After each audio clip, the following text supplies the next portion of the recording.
pa se 8 dekades, saam met pa te kon vier, saam met pa en daar by pa in Mosselbaai.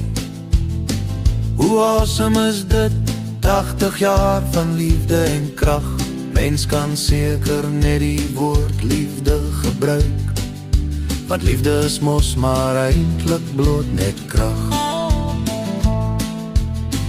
Ons word gevorm deur die mense om ons, en pa het daai verantwoordelikheid al opgevat van kindsdae.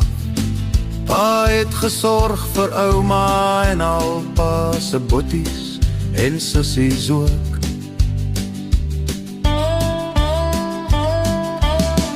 Later pa sy eie gesin gebou en versorg, en tot vandag toe nog lei pa 'n voorbeeld in woorde, maar meer nog in daad. Tot vandag toe nog, soos altyd gee pa baie meer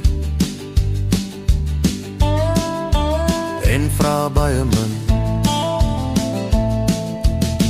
Dankie vir pa en Linda vir jou liefde, gasvryheid en altyd lekker eet. Ek kan sien hoe kom pa Mosselbaai die pa se hartland noem.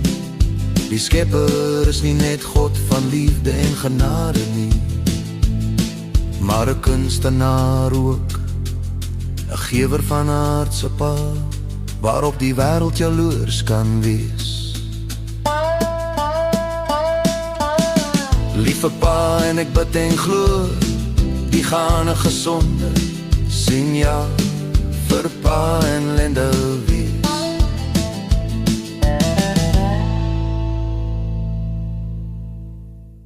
Ons is almal baie lief vir julle. No